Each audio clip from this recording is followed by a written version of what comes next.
New tonight, scoop and run, saving lives. There was just no chance that I would have made it. The NBC 10 investigators uncover unexpected growth in a Philly police tradition. Why do you think the numbers are on the rise? And reveal the outside trends that may be contributing to the change.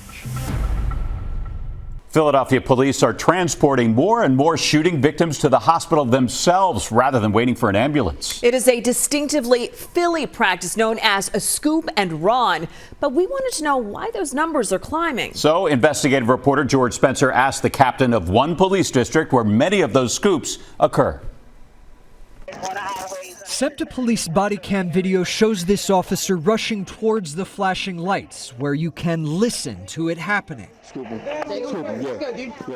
The fast-thinking decision by police to scoop this shooting victim and rush him to the hospital themselves. Probably about right here. For Ian Hurst Hermans, shot on this North Philly block 8 years ago, He pulls a pistol out. his scoop likely meant the difference between life and death because his ride in the back of a police car got him to the ER so quickly. If I was shot in pretty much any other major city, then I would be dead. He might be right. In partnership with the nonprofit journalism organization The Trace, we reached out to more than a dozen PDs with the highest homicide rates and found that none of them use scoop and runs as routinely as Philly. How did this practice develop in Philly?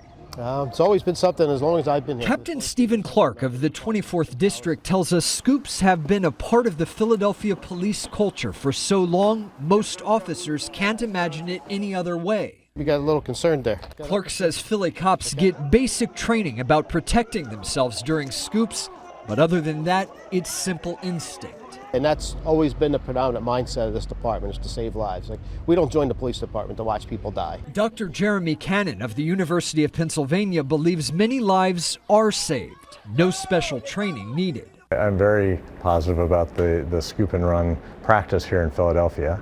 I think it gets patients quickly to the definitive treatment that they need. But the lingering question is why the number of scoop and runs here have nearly doubled over the past 10 years to an average of more than one a day, even as the number of shooting victims has held relatively constant or even dipped.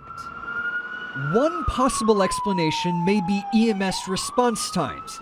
The fire department's numbers show EMS arrives to calls within 9 minutes only 65% of the time, well below their own goal of 90% of the time.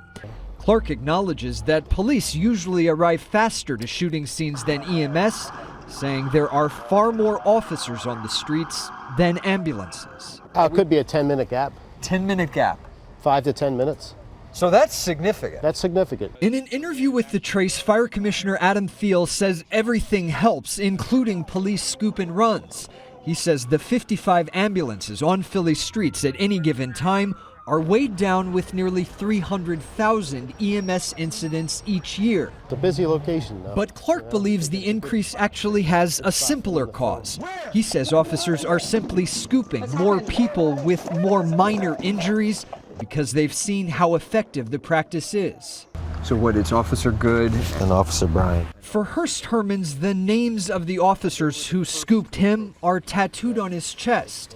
The body art is his reminder of a distinctly Philly practice that forever changed him. They're my guys, man. They're my heroes. And this way, at least a little bit, I can take them with me where I am. For the investigators, George Spencer, NBC 10 News. And we reached out to both the police and fire unions in Philadelphia to get their perspective on the scoop and run practice, but the unions declined to comment for our story.